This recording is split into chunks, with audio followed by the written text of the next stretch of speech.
Le 22 novembre 1957 s'ouvre le procès d'un des plus célèbres meurtriers de l'histoire des États-Unis qui, encore aujourd'hui, fascine le grand écran, les films et les séries télévisées. Donc, je vous présente aujourd'hui dans la vidéo Edward Theodore Gain. Donc, je vous laisse le temps de vous installer bien confortablement sur votre sofa, doudou sur les genoux, coca et popcorn, café ou bière en main. Et lorsque vous êtes prêts, c'est parti!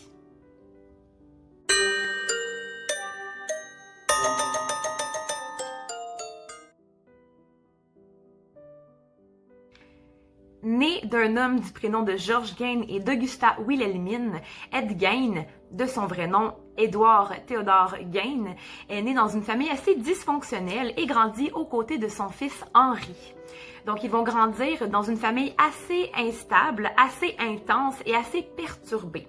George, en fait, est un homme alcoolique qui n'a pas beaucoup d'autorité sur ses enfants, privé, en fait, de cette autorité par Augusta, qui, elle, est une fervente croyante, plutôt satanique, en fait. C'est une femme qui, tout au long de l'enfance d'Ed Gain, proclamera la femme comme étant un sujet tabou, un monstre, un démon, qui les mènera directement vers l'enfer.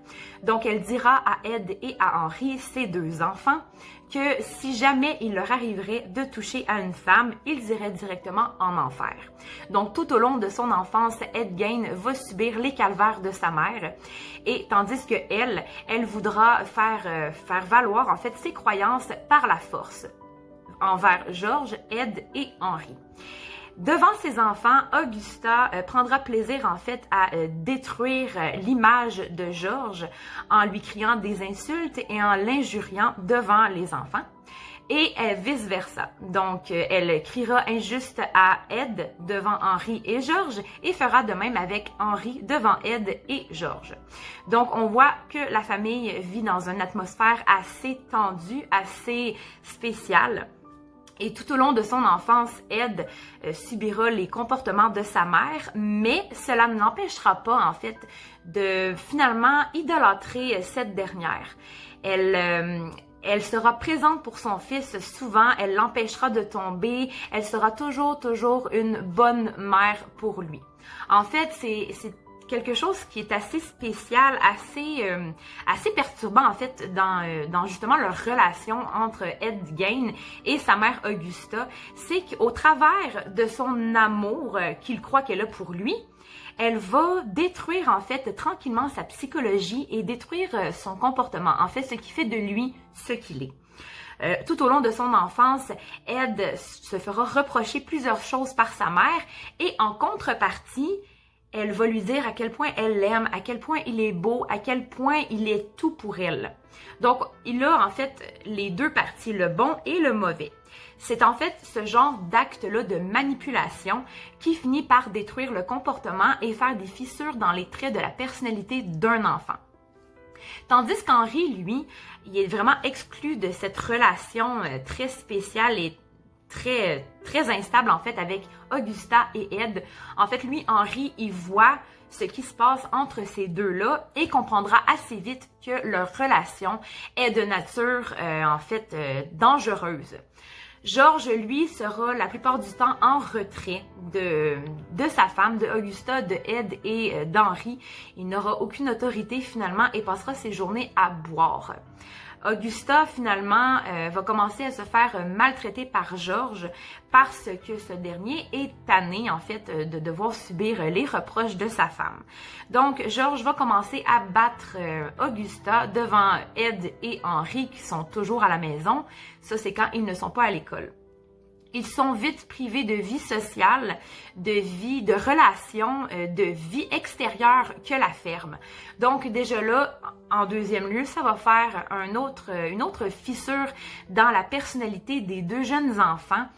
Être privé d'une vie sociale, de relations sociales en fait pour un enfant, c'est quelque chose qu'il faut absolument éviter et ça je crois que tout le monde le sait, mais malheureusement c'est quelque chose qu'on voit souvent dans la vie, dans l'enfance en fait des meurtriers en série, c'est le fait d'avoir été injustement retirés d'une vie sociale, d'une vie amicale ou tout simplement de relations quelconques, que ce soit avec leur père, leur mère, leurs frères et leurs sœurs. Tout ça en fait partie. Donc Ed, lui, contrairement à Henry, va beaucoup souffrir intérieurement, peut-être même inconsciemment sans le savoir, du manque de relations qu'il aurait pu avoir avec les jeunes de son âge et aussi des relations qu'il aurait pu avoir en dehors de la ferme. Parce qu'on voit dans son enfance que Ed a pas vraiment de contact avec son père, qui passe son temps à boire de l'alcool ou être effoiré en bon québécois, sur le divan, tandis que sa mère, elle est très dominatrice et veut faire prévaloir ses idées par la force. Donc, que ce soit la force physique, mais aussi la force psychologique. Elle crie des insultes, elle frappe ses enfants lorsque quelque chose se fait alors qu'elle n'est pas du tout consentante. Donc, en fait, les deux enfants vont subir le même sort, les mêmes choses, mais il y aura à long terme une grande différence entre le comportement d'Henry et celui d'Ed Gein. Donc voilà, en fait, l'enfance de ce dernier, l'enfance d'Ed Gein est assez très difficile et c'est ce qui va faire qu'il va avoir beaucoup de fissures psychologiques en grandissant. Donc on passe maintenant à l'adolescence. Donc, l'adolescence d'Ed Gein ne se passera malheureusement pas mieux parce qu'à l'âge de 14 ans, Augusta va retirer Ed et Henry de l'école qu'ils fréquentaient pour pouvoir ainsi travailler à temps plein à la ferme. C'est vraiment à ce moment-là que la relation entre Augusta et Ed va se dégrader, va se détériorer et Henry va souvent essayer de convaincre Ed que sa relation avec sa mère est presque même incestueuse. Parce qu'au final, la mère d'Ed et d'Henry va toujours avoir dit à ses enfants que les femmes étaient des monstres et étaient même en fait des démons venus de l'enfer, mis à part elle. Donc finalement, aux yeux d'Ed, Augusta est vraiment une reine et vraiment un personnage qu'il va idolâtrer tout au long de sa vie. Ça, c'est la deuxième fissure, en fait, dans la personnalité d'Ed. C'est qu'il va avoir une sexualité refoulée, une sexualité privée, parce que sa mère va lui avoir privé toute relation avec toutes les femmes, toutes les filles de son âge.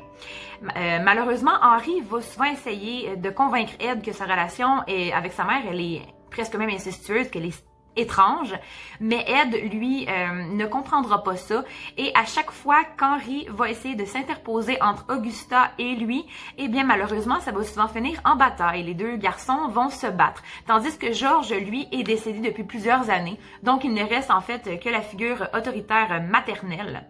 Donc c'est vraiment elle qui va avoir les rênes de la maison, de la ferme, mais aussi des comportements et de la vie de ces deux garçons. À la suite, en fait, de son retirement à l'école, Ed va vraiment consacrer sa vie entière à la ferme, à sa mère. Tandis qu'Henry, lui, ayant compris le fonctionnement de sa mère et toute l'emprise qu'elle essaie d'avoir, lui, il va vraiment se créer une vie à l'extérieur de la ferme. Donc, il va continuer de sortir, d'avoir une vie sociale quand même assez bien, là, assez banale. Et c'est vraiment ce qui va déterminer les deux jeunes hommes dans deux catégories complètement différentes. Ed n'ayant aucune relation sociale, tandis que Henry, lui, il va en avoir une. Il va avoir des amis qu'il va pouvoir aller retrouver les soirs après le travail de la ferme. Bon, évidemment, Henry va toujours essayer de convaincre Ed que c'est pas normal. Il va même essayer de faire sortir son frère pour qu'il rencontre des gens. Mais Ed, déjà là en partant, est un garçon timide, un garçon assez renfermé sur lui-même. Mais je crois que ce trait de personnalité-là n'était pas inné. Il a été acquis. Parce qu'en fait, chaque enfant a sa personnalité. On peut être timide, mais au point d'être timide tel qu'Ed, en fait, je crois que ça, c'est quelque chose que sa mère lui a inculqué. Elle a ou forcé Ed à toujours rester à la ferme, à ne pas avoir de contact avec les humains. Donc, Ed est vraiment habitué d'être chez eux et il est en fait très bien dans ses pantoufles. Bon, là, je vais m'avancer dans une théorie et vous me direz en commentaire si vous êtes d'accord ou non. Mais je crois, en fait, en lisant et en regardant plusieurs documentaires d'Ed Gein, j'ai remarqué que durant son enfance et son adolescence, plus particulièrement dans son adolescence, je crois qu'il aurait subi un lavage de cerveau par sa mère. En fait, qu'est-ce que c'est qu'un lavage de cerveau? Eh bien, on va regarder ça ensemble justement. Et en fait, il a tous les traits de quelqu'un qui aurait subi ce genre d'acte. Donc, pour avoir subi un lavage de cerveau, il y a 4 grands types, en fait, d'actes qu'on peut commettre chez sa victime. Un peu...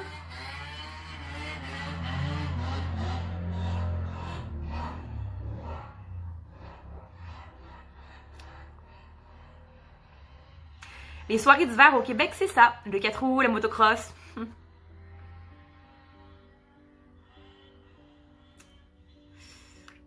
Bon, alors, pour avoir subi un lavage de cerveau, ça prend 4 grands types, en fait, d'actes qu'on va commettre sur ces victimes. En fait, ça m'a fait penser un peu aux sectes, les gourous, ce qu'ils vont faire à leurs adeptes. Si vous avez bien entendu, si vous avez bien écouté, en fait, depuis le début de la vidéo, je pense que vous avez compris qu'Augusta essayait peut-être un peu d'être un genre de gourou de secte. Et il faut savoir que les sectes, ce n'est pas simplement avec des gens qu'on connaît pas, mais ça peut aussi se faire dans la même famille, dans la même bulle familiale. Donc, le gourou serait Augusta et les adeptes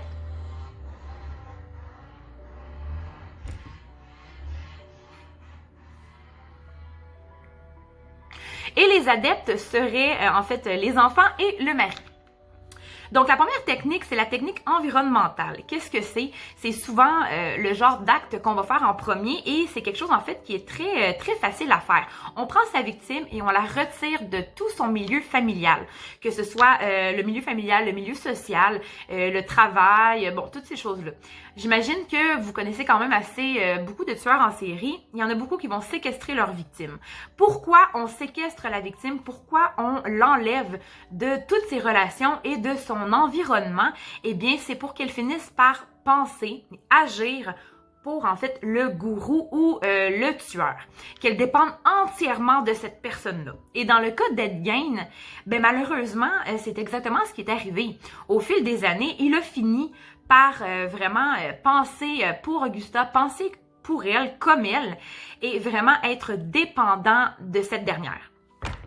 Ensuite, on a la technique émotionnelle. Qu'est-ce que c'est la technique émotionnelle? C'est d'essayer de rejoindre sa victime avec les émotions. Donc, c'est tout simplement de lui promettre quelque chose en échange de quelque chose. Ou essayer, en fait, d'avoir une certaine affection, que ce soit une vraie affection qui va se dérouler au fil du temps ou une fausse affection. En fait, c'est des techniques de manipulation tout simplement. Mais les 4 types que je vais vous énumérer, c'est toutes des techniques de manipulation. Veux pas. On a aussi la technique cognitive. En fait, la technique cognitive, c'est vraiment de primer. Je sais pas c'est quoi en français. Primer la personne à penser comme nous, on veut qu'elle pense. Donc, c'est du travail à long terme. C'est très long, en fait, défaire la personnalité de quelqu'un pour rebâtir quelque chose que nous, on veut qu'elle soit. C'est en fait ça, exactement. C'est essayer de modeler la personnalité, de modeler les traits et, en fait, de modeler tout simplement le cerveau de la personne. C'est de détruire ce qu'elle est pour reconstruire quelque chose qu'on veut qu'elle soit à l'image de ce qu'on veut. Et le dernier type, en fait, la dernière technique, c'est l'état dissociatif. Donc, qu'est-ce que c'est l'état dissociatif? Ça va souvent être quelque chose qui va arriver en dernier recours. C'est en fait un peu comme si on rentrait en psychose. Évidemment, avant, on va affamer la personne, on va l'assoiffer aussi, on peut peut-être même l'empêcher de dormir. Le cerveau, il va finir par tomber en psychose, veux pas. C'est en fait une technique pour justement essayer de survivre. C'est une technique de survie et on peut tomber en psychose. Souvent, les gourous de secte, eux, ce qu'ils vont faire, c'est qu'ils vont donner des drogues à leurs victimes pour qu'elle fasse ce qu'elle veut, pour qu'elle pense, pour qu'elle dise ce qu'elle veut et justement peut-être même leur faire prêcher leurs propres croyances et leurs propres idées. Ça, je pense qu'Ed Gein n'a jamais fait d'état dissociatif. dans son adolescence, ça c'est quelque chose qu'on ne sait pas, mais évidemment c'est quelque chose qu'on a vu après. Lorsqu'il déterrait des personnes, il rentrait complètement dans un état dissociatif en psychose. Et sachez aussi qu'il a été finalement diagnostiqué par les neurologues et les psychiatres comme étant schizophrène. Et la psychose fait partie d'un état de la schizophrénie. Donc voilà, c'était les 4 types d'actes qu'on fait pour faire le lavage de cerveau d'une personne. Donc dites-moi en commentaire si vous êtes d'accord, si vous retrouvez Ed Gein dans les 4 types que je viens de mentionner. Mais moi, ça m'a vraiment fait penser à ça. C'est quelque chose qu'il fallait absolument que j'aille regarder. Je me suis renseignée et vraiment, il y en a 3 sur 4. Donc voilà. Donc le premier meurtre d'Ed Gein se serait fait le 16 mai 1944. C'est la journée où Ed et Henry se sont rendus dans les boisés derrière la ferme parce qu'il y avait un feu. Ils ont essayé de l'éteindre, mais malheureusement, le feu s'est propagé un peu partout dans la forêt. Et au courant de cette matinée, en fait, Ed aurait perdu de vue son frère Henry. Et Ed est vite allé retourner à la ferme pour justement avertir les pompiers et les voisins pour qu'ils viennent l'aider à éteindre le feu. Finalement, les pompiers se seraient présentés au feu, l'auraient finalement éteint à la fin de la journée et tout le monde serait rentré à la ferme, mais ils ont constaté qu'Henry était pas là. Donc Ed leur a dit « Oui, on est allé dans le bois ensemble, mais j'ai fini par le perdre de vue. » Donc, les pompiers ainsi que plusieurs voisins volontaires vont se rendre en forêt pour essayer de retrouver Henry finalement.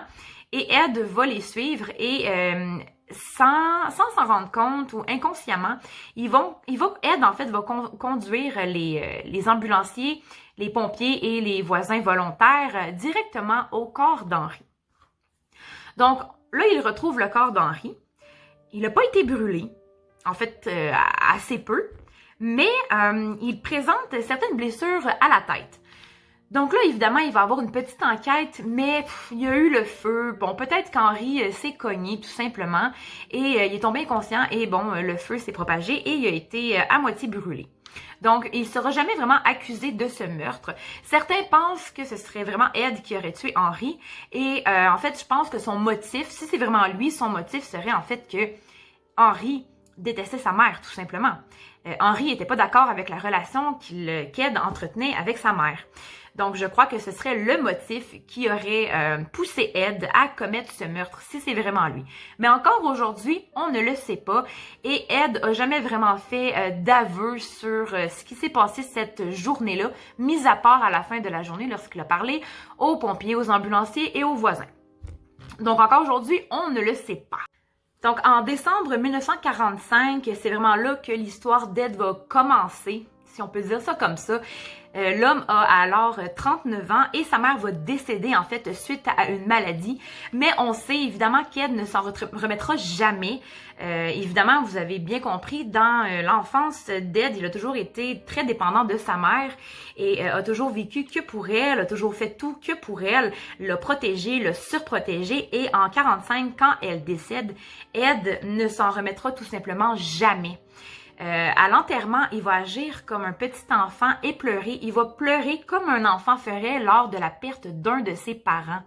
Et c'est vraiment ce qui va faire en sorte que les voisins vont être très surpris de son comportement parce que Ed, un garçon très timide, en fait un homme très timide, un homme assez transparent, et bien là, à l'enterrement, il va vraiment pleurer, il va s'accroupir près de la tombe de sa mère et il sera presque inarrêtable.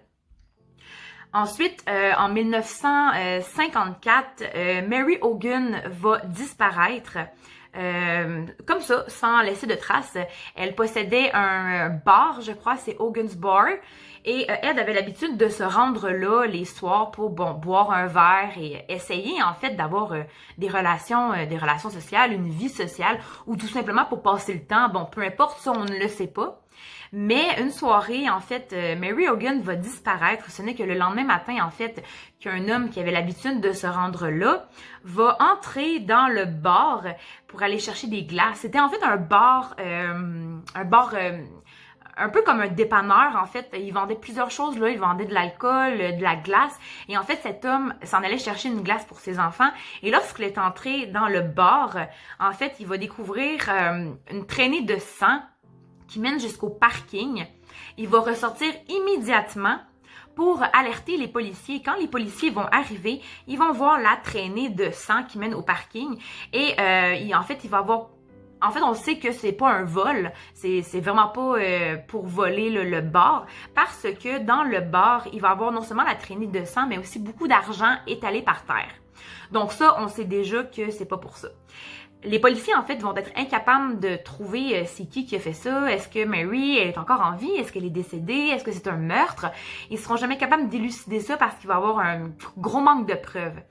Et plusieurs vont penser que c'est la mafia qui l'aurait tué parce qu'elle aurait eu rapport avec une vente de drogue. En fait, il va y avoir beaucoup d'hypothèses sur sa disparition, mais jamais elle ne va se faire retrouver. Ensuite, les années vont passer. Le 16 novembre 1957, une autre femme va disparaître, Bernice Worden. En fait, c'est une femme qui possédait un magasin et cette journée-là, elle travaillait. Donc, je crois que c'était un dimanche. Il faudrait retourner dans le temps. Et il y avait une messe. Donc, la plupart des villageois étaient à la messe, mais Bernice Worden, elle était à son magasin. Et Ed, en fait, est entré dans le magasin. Il a acheté quelque chose. Et ensuite, il a constaté que la femme, elle était seule et il a été pris de panique. Il l'a pris, il l'a tué et il est parti avec elle. En fait, c'est un témoin qui aurait vu Ed, en fait, entrer dans le magasin et sortir avec Bernice. Donc, les policiers ont été avisés comme, en fait, Ed pourrait être un bon suspect. Ils se sont rendus chez Ed. Ils ont toqué à la porte. Et c'est vraiment là qu'ils vont faire la macabre découverte de la ferme ensanglantée, de la ferme de l'horreur. Lorsque les policiers entrent, Ed leur ouvre la porte, évidemment, et ils vont commencer à parler, à demander, bon, qu'est-ce que vous avez fait ce matin? Et où est Bernice? Est-ce que vous la connaissez? Nanana. Là, en fait, les policiers vont finir par entrer dans la maison et quand ils vont entrer dans la maison, ils vont découvrir l'horreur. En fait, la maison d'Ed, elle est dans un état pitoyable. Elle est pas rangée. Il y a beaucoup de choses qui traînent partout. Un peu comme désordre extrême finalement. C'est vraiment, je crois que c'est vraiment une maladie qui s'est développée chez lui. La maladie du syndrome de Diogène, en fait, qu'est-ce que le syndrome de Diogène? C'est tout simplement de la négligence domestique, l'accumulation d'objets inutiles, personnalité prémorbide, en fait, très distant. Je crois aussi que ça, c'est quelque chose qui a vraiment fait partie de sa personnalité. En fait, quand les policiers vont entrer chez eux, toute la maison va être en désordre, sauf la chambre de sa mère, qui a été laissée dans le même état avant sa mort. Le lit est bien fait, il n'y a rien qui traîne. En fait, la pièce avait été scellée, elle avait même été barrée avec un cadenas. Et quand les policiers sont entrés, ils ont constaté la grande différence entre cette pièce et la maison. Finalement, Ed avait mis sous verrou toutes les pièces où est-ce que sa mère avait l'habitude d'aller avant sa mort. Donc, je crois vraiment qu'il essayait de combler un vide immense dans sa vie, en accumulant des objets, avec la négligence domestique aussi, parce qu'il y avait beaucoup de vaisselle pas fait, il y avait de la poussière, c'était très mal entretenu. Et en fait, les voisins ont été très surpris quand ils ont vu l'état de la maison, parce qu'Ed était un homme assez propre de sa personne. C'était un homme timide, oui, c'était un homme étrange, mais jamais il disait non pour rendre service. Il avait l'air d'un homme tout à fait normal, à part qu'il était seul à 39 ans et qu'il était étrange. Donc, c'est pas mal tout ce qu'on pouvait dire de cet homme, c'est qu'il était étrange, mais très gentil. Mais quand les policiers ont vu l'intérieur de la maison, ils ont été très surpris et plus ils avançaient dans la maison et plus ils découvraient des objets. Et ils ont fini par découvrir, malheureusement, le corps de Bernice Worden qui était accroché par les pieds et éventré, en fait, des parties génitales jusqu'au haut, au haut du torse, en fait, jusqu'ici à peu près, et qui avait été vidé. Donc, ils ont retrouvé Bernice Worden et malheureusement, ils ont fini par découvrir d'autres choses, mais bon, au fil de l'enquête, ils ont emmené Ed en détention et ont continué à faire leurs recherches. Donc, dans la maison, ils ont découvert beaucoup de choses. Dans un sac en papier, il y avait la tête de Mary Hogan. En fait, c'est un policier qui était allé dans le passage, dans l'allée, en fait, et qui avait trouvé un sac à papier. Et du sac à papier, il y avait des mèches de cheveux qui dépassaient. Quand on lui a posé des questions, il savait pas pourquoi, mais il a vraiment fallu tout de suite qu'il regarde et malheureusement, ils ont découvert la tête de Mary Hogan. Donc, ils ont découvert Bernice Worden et Mary Hogan dans la maison d'Ed Gein. On a aussi découvert d'autres objets qu'ils fabriquaient. Ils ont découvert un abat-jour, des gants, des habits en fait, un genre de costume, une ceinture en mamelon. Ils ont découvert un sofa, un divan, en fait, et tout ça avait été fait en peau humaine de femme. Donc, sur le divan, exemple, il y avait des peaux, des visages humains, des mamelons, des oreilles, des nez qui avaient été cousus les uns avec les autres pour recouvrir le sofa. Il y avait aussi des portefeuilles, des ustensiles faits en bois. Donc, on a la fourchette et on a le manche qui est fait en bois, en os humain. Donc, vraiment, ça a été la maison de l'horreur. Ed Gein a été envoyé en détention et peu de temps après, en fait, sa maison a été mise aux enchères, mais malheureusement, du jour au lendemain, sa maison a pris feu.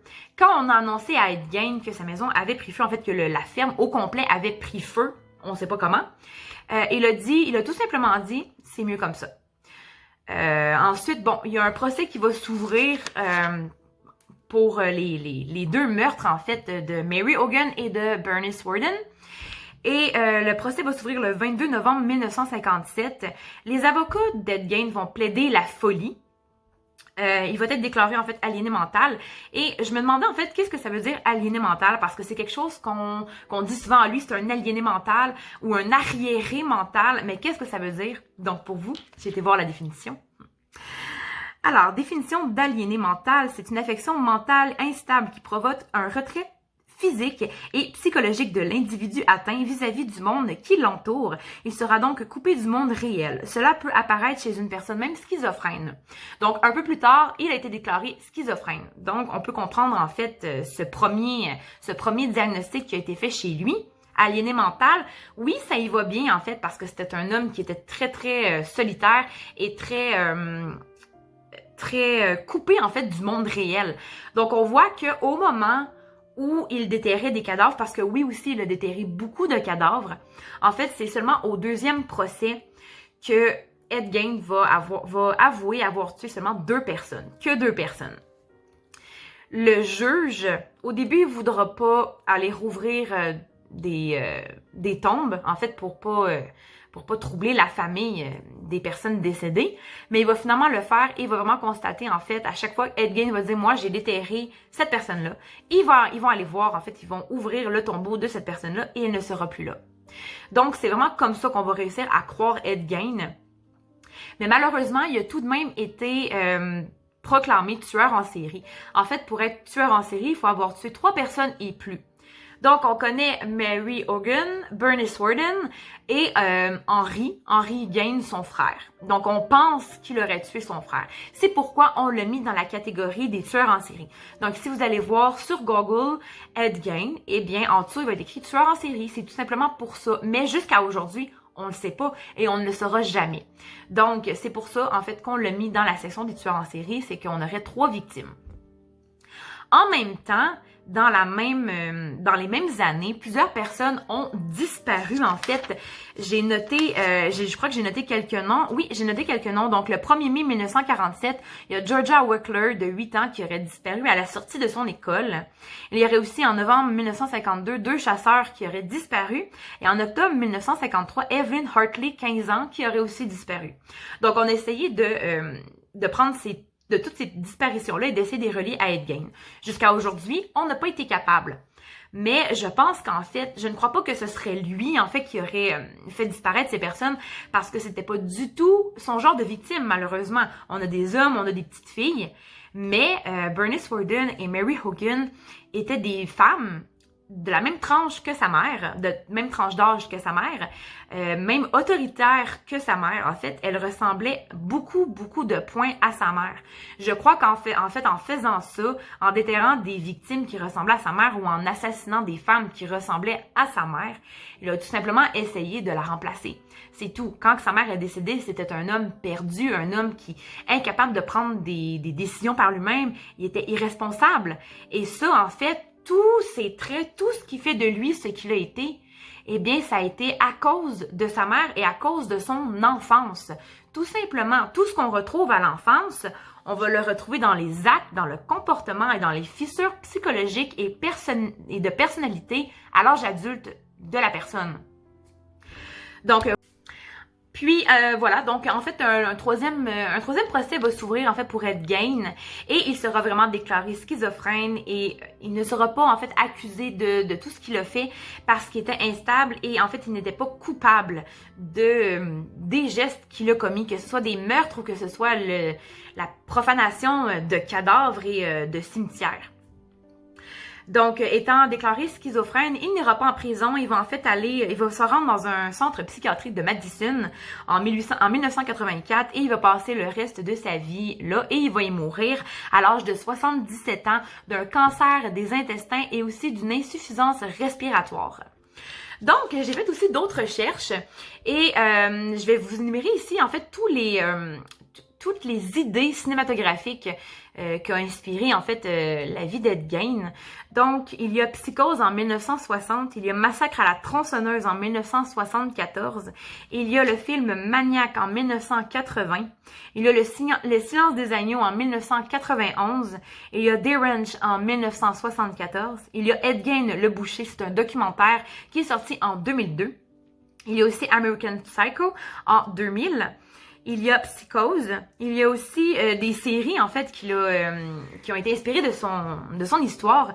Il y a la série Hannibal Lecter, l'épisode 2. Maniac en 2012. Bates Motel en 2013. Et Scream sur Netflix. Donc, je pense vraiment que de nos jours, Bates Motel, c'est vraiment un très bon reflet de la vie, de l'histoire d'Ed Gein. J'ai regardé plusieurs saisons. J'ai pas regardé jusqu'à la fin, évidemment, mais j'ai regardé plusieurs saisons et vraiment, si vous voulez en connaître un petit peu davantage, en fait, sur la vie d'Ed Gein, eh bien, vous pouvez, en fait, vous référer à ça parce que c'est vraiment très bien démontré, je trouve. J'ai pas regardé les autres films, mais je pense les regarder. Ça me ferait, en fait, très plaisir. Et voilà. Donc sinon, j'espère que vous avez aimé la vidéo, j'espère qu'elle vous aura plu. Si mes diagnostics de psychologue en herbe vous ont plu, vous pouvez commenter. Et pour plus de vidéos, en fait, abonnez-vous, activez la cloche de notification pour recevoir toutes mes vidéos chaque semaine. Vous pouvez commenter et partager en grand nombre aussi. Donc, j'espère vous retrouver la semaine prochaine pour une autre vidéo. D'ici là, passez un bon week-end, une bonne semaine et profitez du temps que vous avez avec votre famille malgré le COVID. Donc, gros bisous à vous.